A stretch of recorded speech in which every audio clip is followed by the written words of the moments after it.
Hello, friends, and welcome back to my vintage farmhouse kitchen. Today, I am taking you along as I do some cooking. Right here, I am emptying some chicken breasts into my Instant Pot. I wonder how many of you enjoy cooking in your Instant Pot.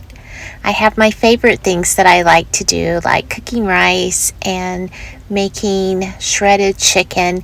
It's just so easy to put a lot of chicken breasts in there and then press the button, let it do its thing, and come back later and shred up the chicken. And I usually make more than I need, so I have extra to save for a later time.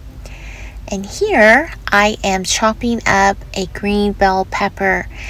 I decided to make my grandmother's chicken spaghetti. I have her recipe, which is very special, written out in her own handwriting.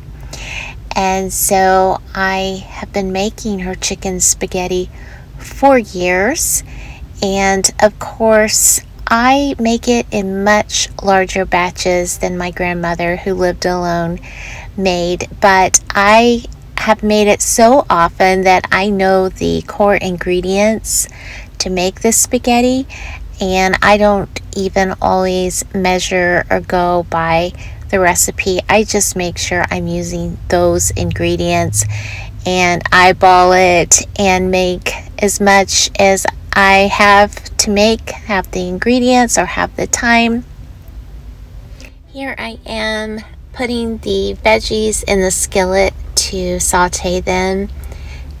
Don't sauteed veggies just smell amazing? They add so much flavor to this chicken spaghetti recipe. Next comes the fun of adding the salt and pepper and herbs to the vegetables, which just sets them off and adds so much to the overall dish.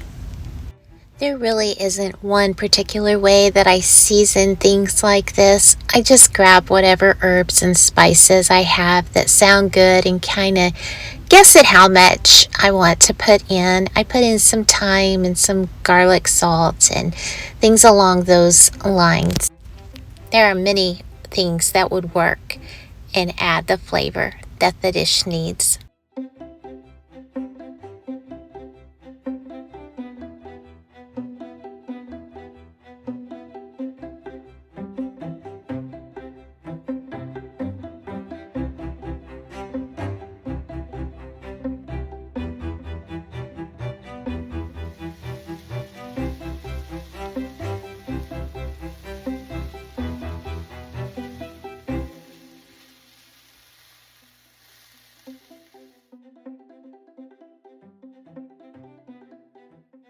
I wanted to point out here that when I drained my chicken from the Instant Pot, I saved the chicken broth, and that is so wonderful if I need a little extra broth when I'm mixing all the ingredients together, or I can put it in the refrigerator and use it over the next few days, or it can be put in the freezer and frozen and brought back out and thawed as free broth on another recipe.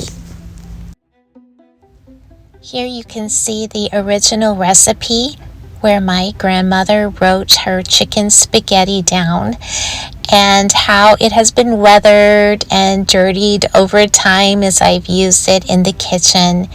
And yet, what a treasure that little index card is to me as I see her handwriting. It makes me think of a quote by Elizabeth George. Elizabeth said, "Homemaking is a passion you can pass on from generation to generation." And here is a perfect example. My grandmother passed on her chicken spaghetti recipe, and here I am making it all these years later, and here are my daughters watching me make it, and perhaps one day I will pass that on to them, or maybe by that time they will have it memorized.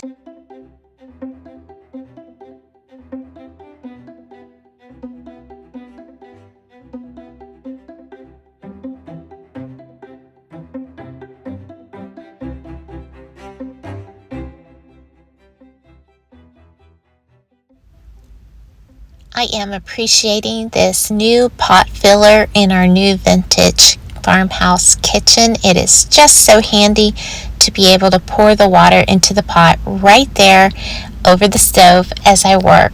So at this point, I was preparing the noodles to go in our chicken spaghetti.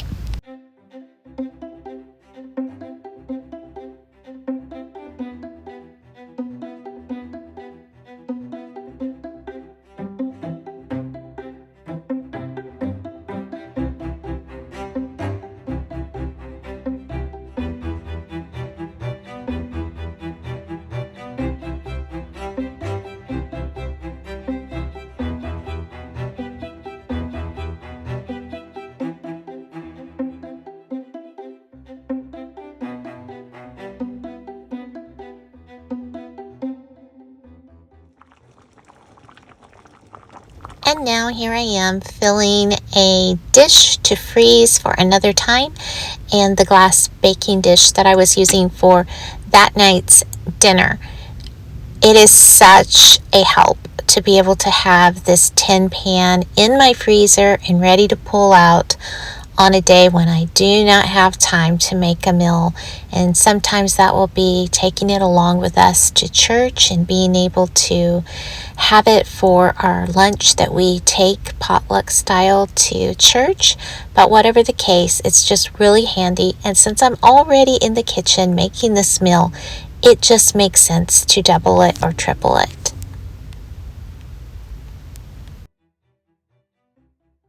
Here I am grating some cheese from my last Azure Standard pickup to go over the top.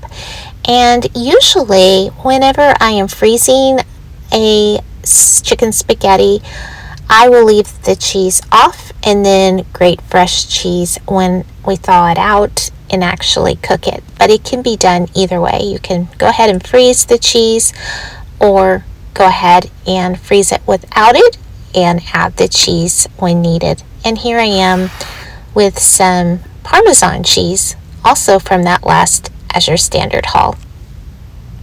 To go with the spaghetti, I opened up a bag of salad from Sam's or Costco, and also from Azure Standard, I opened a package of corn, non-GMO, healthy corn. This is called Crazy Corn because there are several different colors all mixed together. I will have a link in the show notes for Azure Standard if you are interested in learning more about Azure Standard.